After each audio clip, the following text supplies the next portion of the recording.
So for those of you that were here about 10 minutes ago, 20 minutes ago, you are probably going to get sick of the sight of me because I seem to be going one after the other.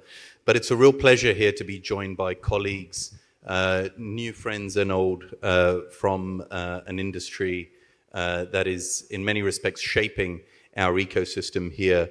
I want them to introduce themselves in their own words very quickly, one at a time, and then we're going to dive into more of a dialogue and conversation about where venture capital is at today, where it's heading, and perhaps a look inside the black box of how venture capital funds work in terms of sourcing, investment strategies, and how they're going to be leveraging technology in the future. So John, starting with you, just a quick background on yourself, what you're looking at these days, and then we'll go through our friends on the panel.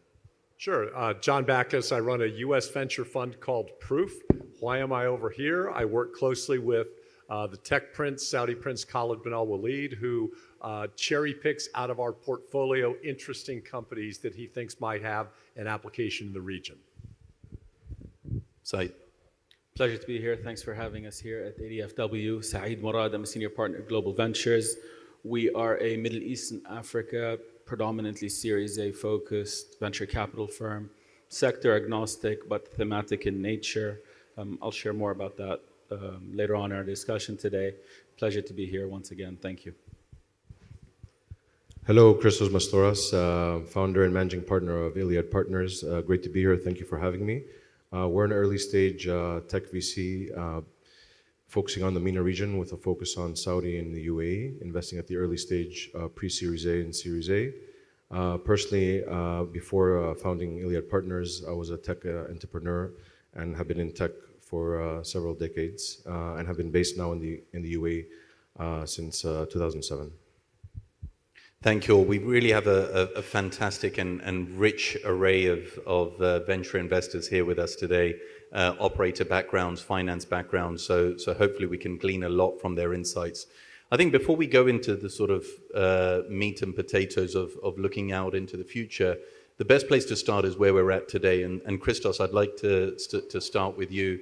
You know, we're thankfully in some companies together as well. How do you think about the region? What has been your strategy, Iliad's strategy of spotting the right companies beyond your own team and the wonderful talent you have at Iliad? What do you leverage today in order to work at maximum efficiency and find the right companies here in the region? Thanks for that. So Iliad Partners, we've been engaged with the ecosystem since the early days, since its inception, and of course we've seen it develop quite a bit in the last decade. I think we all can recognize that it's been developing really in an impressive way. At the same time, one could say we're coming now to the completion of the first cycle of venture capital and tech startups here in the ecosystem. So there's a little bit of a correction in valuations. There's also maybe taking a bit of a fresh look on how to go about venture capital in the region. I think sort of some of the key things that sort of stand out in our mind is the need to be active and hands-on when working with founders. Having been an entrepreneur myself in the past and having worked with startups as an investor, we do believe that it's very important to support them in their journey, supporting them with business development, regional expansion, entering other big markets from the UAE, for example, into Saudi, which is a big market, and generally supporting their journey. I think that's one key thing from our perspective. And then also, beyond obviously being disciplined when it comes to the way we work and the way we go about valuations, I think more importantly also working with founders very closely, side by side, collaboratively, and I think the second thing I wanted to say is also being from our side being very selective and working with them, sort of getting to know them over a period of time, maybe even a couple of years. Our theory is it takes time to get to know teams and founders, and we spend a lot of time getting to know them before we actually invest, and that's good because it creates meaningful and deep relationships which also enables us to collaborate much better in the future. Thank you. Saeed? Sure. From our perspective, we believe that while I agree with Christos, value creation does sit at core. It's very important to be an enabler, and that can actually create if you want, a flywheel effect, a virtuous flywheel effect, where you become a sought-after investor because you're in nature quite supportive and helpful. The sourcing side is also driven for us through the thematic approach I mentioned earlier. We are a thesis-driven investor and a thesis-led investor, which means that we like to do research, understand the sector very deeply, articulate what the value chain across that sector looks like, and then pick winners from within it. We actually publish our research. It's on our website. I'll do a shameless plug. You can go online and find 10, 11 sector reports at the moment. The most recent one is the Mobility Tech Report in the Middle East and Africa. This acts as a lighthouse for founders as well. When founders see that you actually are knowledgeable in the space, understand the sector, understand the nuances around it, and can help them navigate through it, you'll start to get the best founders coming to you, wanting to have you on board as a value-added investor. John? Sure. I'm going to give a little different perspective, which is how does the region compare to other parts of the world, or in my case, other cities or states in the United States? So I get asked all the time in the United States, because I'm based outside Washington, D.C., how can we, pick a name, a city or a state, become the next Silicon Valley? And in Washington, D.C., we deploy about, the Virginia, Maryland, D.C. area, about $1.5 billion in venture capital a year. That makes us the 7th largest area in the United States, and people are proud of that, and they should be. But what I point out is, in Silicon Valley alone, they deploy $100 billion. There's a big gap. And what it really takes, and what I see the beginnings of here, is an ecosystem. And an ecosystem, to be successful, needs to create what I call a virtuous cycle, which is you need to have people who want to be entrepreneurs, people who want to take a risk, who are going to start a company. You need to have people with money who are willing to take a risk with them, who are willing to fund them. And I see a lot of that happening now with a lot of the second and third generation wealth in the region. You've got to have the service providers, the law firms, the headhunters, the banks out there willing to support this ecosystem. And then most importantly, you have to have layers of capital. You have to have not only the small venture groups that are going to write that first or second check to a company, you have to have expansion stage capital and growth stage capital. And that's what I think is still yet to come at scale into this region. Then last, what you have to have is an exit environment that does two things. Number one is it encourages local companies to stay in the region and to be listed locally. Because the minute they go elsewhere and get listed in London or get listed in New York, sort of the nexus moves over there. You also have to have acquiring companies who are going to be local. You have to have enough companies get big enough that want to acquire and bulk up locally. Because if you end up having 10 successful companies that are all bought by big names in Silicon Valley, the talent's going to leave, and the intellectual capital is going to leave, and the money's going to leave. So I think we're about 2/3 of the way through that virtuous cycle here in the region, and I see seeds of promise that we can get all the way through. Thank you, John. I want to touch upon what you just mentioned here, and we have a very contrasting set of backgrounds here as well, from sort of traditional finance to being having operator backgrounds, both in the region and outside it. I think that for me begs a very important question around impact, right? So as VCs, we sort of are focused on, at the strategic level, what can we be doing to unearth some of the best companies, adding value, and being able to tool them to be successful. But how much are you three in your respective fields, either today or you can also talk in an anticipatory way in the future, thinking about impact locally? And John, I want to start with you because, when we talk about impact when it comes to emerging markets, frontier markets, it's their part of the story. We don't talk about it, for example, when we're in the US ecosystem, but that doesn't mean that it matters any less. The history of venture capital is coming in to support innovation when the US government couldn't, right? So how do you think about impact in the US, and how have you seen that resonate in how you think about the region? I think impact is a question that people, frankly, in venture didn't think about 20 years ago. all we really thought about was we're stewards of the money that the people give us to invest, and we have to maximize the return on that. While that's still our guiding principle, what's changed is that a large, if not the vast majority of entrepreneurs care about impact. And so we, even though we're trying to profit maximize for our investors, are doing good and making money at the same time. I'll describe a company that we're just about to invest in that I think is a brilliant idea, that is such a simple idea, but it's not being done right now. It's a company that basically plays on what in the United States are called food stamps. There are 45 million people in the United States that get some form of government aid to buy raw food, not processed food, not restaurant food, but you can buy a raw chicken, but you can't buy a cooked chicken with it. And these 45 million people get about $500 a month. Today, they can only buy in store. They get a debit card loaded at the beginning of every month, but they can't buy online. And of these 45 million people, 1 out of 5 are disabled, 1 out of 5 are over 65, 3 out of 5 have kids at home, and 2 out of 3 live more than 20 miles away from the nearest grocery store. So the founder of Instacart figured out a way to enable these 45 million people to buy groceries and things like that online. Within 2 years, it became 10% of Instacart's business. This is helping people who might have a hard time getting to the grocery store because they're old, they have kids, they're disabled, or they live just too far away, do something they couldn't otherwise do. And it's a brand new market they're creating. So I think what's changed is that the entrepreneurs out there are really trying to find solutions to real world problems that people have that just make their lives better.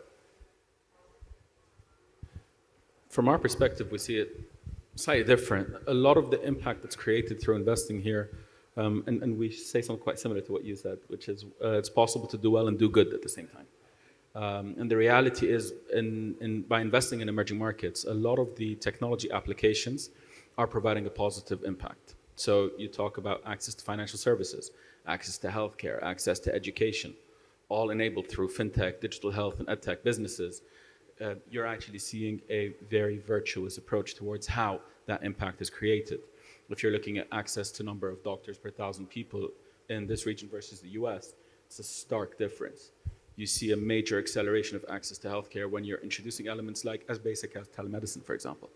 So those technology applications that are not necessarily the absolute cutting edge, latest and greatest technology are still creating a massive difference vis-a-vis your average consumer, your average unbanked customer, underserved from a health and education perspective, among other sectors. And so the reality is it is a measured byproduct of everything that you're doing in this part of the world. We're able to identify and really see great impact being created. I love that because I think something that sort of emerges as a narrative here is that one of the future red threads between developed and emerging markets may well be developed markets looking at business models that have succeeded here for us, because impact is implicit in what we're building, and that could actually have a resonance in some of the emergent social and economic challenges, not just in the UK, but even in Europe. Christoph, same question to you. Sure, thanks. So I do believe that the impact is a matter of how you define it, especially vis-a-vis the stage of development of the ecosystem. So I think if you look at all VC managers here in the region, we are having an impact, an enabling impact, maybe even on a much more fundamental level. We're investing in companies that are digitizing as a first layer and then innovating in key sectors.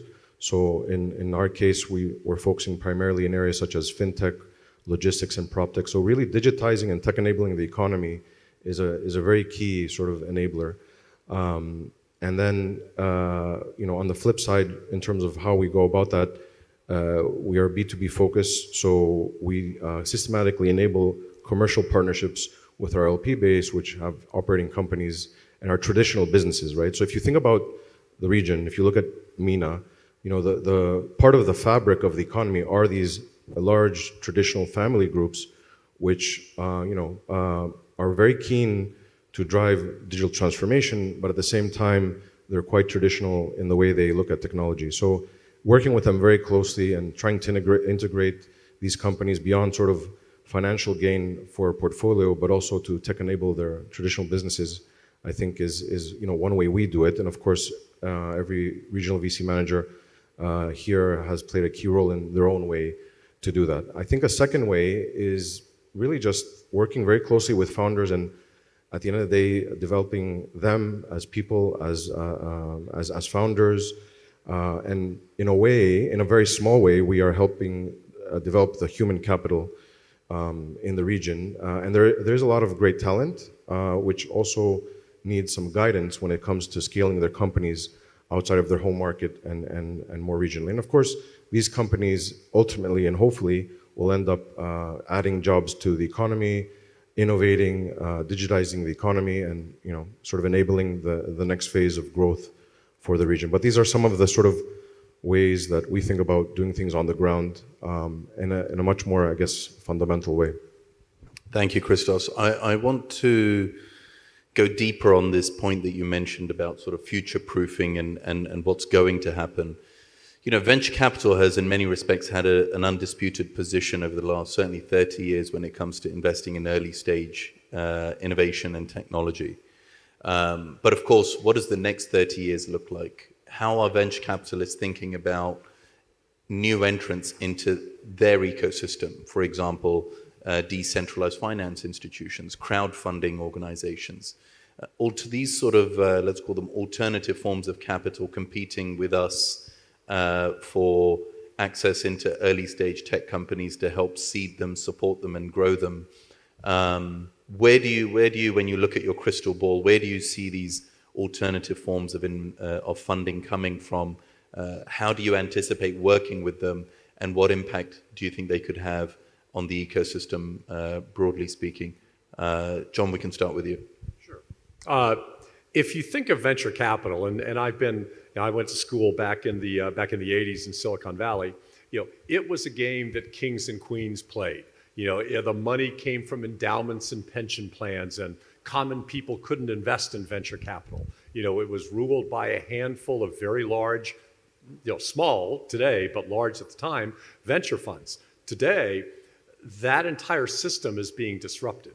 It's no longer a game that only the ultra-rich can invest in. Now you're seeing investors move down from endowments and pensions to wealth advisors and their clients, to family offices, to high net worth individuals who may not yet have a family office. So you're seeing a democratization of the sources of capital. I think you're also seeing a change in how that capital gets deployed into the companies. Instead of just a handful of people like us on the stage deciding who's going to get the capital, we're now seeing emerging models that use early forms of AI to basically either, there's a couple of companies like Correlation Ventures that use it just to completely pick the company. They put everything into a machine. They've been doing this for 6 or 7 years, and they say, we're going to invest in this company, not that company.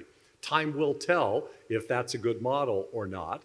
But you're seeing, I think, every one of us up here, and probably every venture firm out there, if they're not using AI today to at least manage their pipeline and sort of help find the needle in the haystack to make our jobs more efficient, we're not going to be doing this for very long. So we have to use these tools to sort of innovate ourselves, because if you think about it, we're funding the innovators out there that are disrupting. We're funding the mammals, disrupting the dinosaurs. We're going to be a dinosaur ourselves as an industry if we don't innovate as well. Yeah, I wholeheartedly agree. I think the one thing I will add to that is, while we can definitely lean on technology to support with whether it's sourcing or elements around decisioning, utilizing the vast amounts of data that are out there, I think that the scalability aspect of what we would term value creation, or the elements of how you add value to companies, et cetera, will continue to be nuanced. And so there will continue to be an approach of how you can get the two to live. The VC tech stack in its earliest stages was about how you can actually just bring in something to manage in the simplest form, a CRM or anything of the sort, or a platform where you interface with your LPs. I see the folks from Carta laughing in the crowd. Alternatively, it's now turned into much more on sourcing enabling, data enrichment, data enhancement, and we ourselves are building that out internally as well. We've gone as far as to build also a platform that we share with our founders that has a lot of the different use cases, information, and again, data that can enable them to be much more effective in their execution. And so it's about continuing to ride that and ensure that we build on it. I guess building on what has already been said, I would say a few things are happening. As you said, there's a lot of alternative sources of capital coming into the market, and that is competition to traditional VCs, new or old. I think on that side, it's more and more. There's more capital available to startups. The question is, and that one could say that's commoditized if you decouple it from the value that is added post-investment. So I think if you're sitting there as a founder, you should be thinking about not what kind of money I can get, but what value is attached to that, because that's very important in getting the support. And I think, of course, this is within a context of venture capital being under pressure, whether it's performance in terms of returns, but also performance in terms of return of supporting founders. I think time will tell on which managers will sort of be a long-term play in the region and globally, whether others will sort of be more shorter term. But I think as venture capitalists, we are judged and will be judged by, in part, the value we add. As we said, there's more and more capital available from different sources. But the question is, what kind of help as a founder can you get, and how will that help you succeed in the short term and long term, with your venture? Sorry, just one. I'll add to that one anecdotal thing, which is that capital can also be available to the GPs, and so it can actually also act as an alternative source of capital for GPs to deploy into companies. And so it's not only for directs. Yeah, very well said on the fund side, especially. You guys all kind of touched upon it, but let's dive deeper onto it, which is AI. We're seeing AI disrupt pretty much every industry around the world at different degrees. How are you anticipating it right now? And give us some of your more sort of wacky, creative thinking on how AI could disrupt fund managers and VC looking out into the future. Of course, many VCs are now very open about using AI to find and source companies. That much seems pretty straightforward. But if we really look out into the future, how do you anticipate artificial intelligence and different modalities of LLMs being able to be leveraged by VCs to get a competitive advantage? And not just on the investing side, but also on the portfolio management side. Can we imagine a world where a robo-analyst can help us better manage our portfolios and pick out where some of the risks and threats may lie within a company and its underlying structure? How much have you thought about this? Is this something that is even top of mind for you all and or your partners? So I'll throw it differently. Can you imagine a world where there's a robo-IC member? And then every partner that brings a deal to an investment committee is judged on historical data performance, where on average you have overshot on valuation by 12%, undershot on revenue by 30%, and so on. Can you imagine that conversation and what it looks like with a robo-IC member? Hopefully we'll be out by then. So, talk about putting your track record on the line and really utilizing the data there. That's one disruption that can definitely come in and be properly fed with the right information, right data, sectorally, geographically, by partner, by investment analyst, but you name it. That's one world. And then for sure on the enhancement side across everything that we do. But that's sort of the world in which this can go and this can head. That's one of the quirkier sort of thoughts that can come to mind.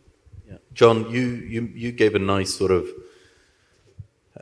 disruptive history earlier on backstage where you said, you've seen firsthand how sort of software came to eat everyone's lunch and then mobile phones did, etc. And we forget sometimes that as investors, especially tech investors, we don't function in a vacuum. We're also leveraging these technologies to improve our own daily jobs, essentially. CRM systems to better manage our companies, mobile phones to be able to stay in better touch with our founders and solve crises. Here in the region, oftentimes you're actually interacting with your portfolio through WhatsApp. I think Mark Cuban said in one of his interviews that one of his best investments that has helped him grow his portfolio has been, buying a private jet, because it means that he can go and do due diligence personally himself and do it rapidly and get a competitive edge on his peers. Certainly, he would not have been able to do that 100 years ago. So, what do you see as some of the sort of future tools with a specific focus on AI? How you anticipate leveraging that, both in its current form but in its future form, to get an edge on your competitors and to deepen the industry? Sure. So if you think of technology comes in waves. And, in my life, at least adult life, the 80s were all about a hardware wave. It was about let's integrate that disk drive with the CPU, with the monitor, with the keyboard. And different people made all those different components, and you created an ecosystem around it. The 90s were all about moving online. The 2000s were about mobile. The 2010s were about the hardware moving out of the business and into the cloud. And we're at the beginning of an AI wave. I don't think we really know what the result is going to be of that. I'll give you one of the most interesting flip-flops that I've seen in venture in the last 40 years. In the 1980s and the 1990s, there was no question about if you could make this technology work, there will be a market for it. For example, if you could make a disk drive that cost 30% less and was 5 times faster, you knew every PC manufacturer out there would buy that. So you didn't have to worry about the market. So what we analyzed as VCs at that point in time was the technology. Can this team really make the technology work? When the internet came along, when mobile came along, when software moved into the cloud, it became pretty easy to build a software-based product. And we didn't ask the question as much anymore on the software side, can they build this? The question we asked was, can they bring it to market? So we had to ask a very different question. I think AI is going to give us another flip. I don't know exactly what it's going to flip into, but I think we're going to start asking very different questions, because things that are hard today are going to be simple tomorrow, and things that we take for granted today are going to be hard for AI. I, for example, say all the time that I'm not the smartest person in the room. I'm not the best at numbers. I'm not the best at understanding technology. But what I think I do really well is I understand people. And you might have the best technology in the world. You might have the best go-to-market plan, but it still takes human beings to build a company, to hire other employees, to bring them to market. And that's an edge that I think people like us on this stage, it's a skill we have to master, and it's going to be one of the toughest ones for AI to figure out. So no AI John then. Same question to you, Christos. I'll have to 100% agree with John. I really see it that way as well. So I think it's undeniable that AI is a huge dynamic and trend that will be pervasive across our lives and across what we do. In our case, how we invest, how we manage our portfolios, how it impacts the companies we invest in their own sectors. That's 100% for sure. What's not for sure, at least for me, is how exactly it will impact and how it will be used and what will be the outcome. But all that said, and of course, we all need to closely monitor, understand, implement, and leverage AI for everything we do. At the same time, I strongly believe that at least when it comes to venture capital, you cannot strip out AI, you cannot strip out the human component, from what we do. The relationship with founders, mentoring them, working with them, I don't think it's something that can be entirely automated. Perhaps other types of investments could be in other asset classes, but the human component when it comes to what we do is very important. So AI will be, I believe, complementary, but it will not eliminate the human factor. At least I hope so. Thank you. We're coming to time, so I want to take advantage of having such a prestigious panel with us to just get their quick 30 to 45 seconds on what excites you most as we head into 2025 in your space. whatever it is that you're investing in right now, whether it's software, fintech, platforms, etc. What's exciting you the most as you look ahead to the next 12 months? Christos, let's start with you. Sure. We're very excited about 2025, especially because this morning we announced the launch of our new fund. Congratulations. Thank you. So by default, I have to be excited about our strategy, right? Which is B2B software in the region with a focus on UAE and Saudi, investing in sectors like fintech, proptech, and logistics. But no, that aside, overall, we're very excited about the region. It's gone through some major development over the last decade. I think we're entering a new phase, a different phase, a more disciplined phase, a more focused phase, maybe more specialization. We're excited about the road ahead, and I think it will evolve as we go. Thank you. So, Yeah, I mean, absolutely. I think Christos is on money. Congrats on the new fund, by the way. The focus that we've been sort of looking at for a while now, we see a lot of opportunity in supply chain tech. We see a lot of opportunity in agri-tech. Continue to see opportunities in fintech, digital health, mobility, which we just published a report on, among other sectors. But importantly, also from a market perspective, we're seeing a lot of excitement around, I'd call it global first innovation coming from markets like the UAE, with what we've seen in markets like Abu Dhabi, where we are today, and the build out of the Falcon LLM and other super technology that's coming out of here to act as an enabler for that scalability and growth. That's super, super exciting.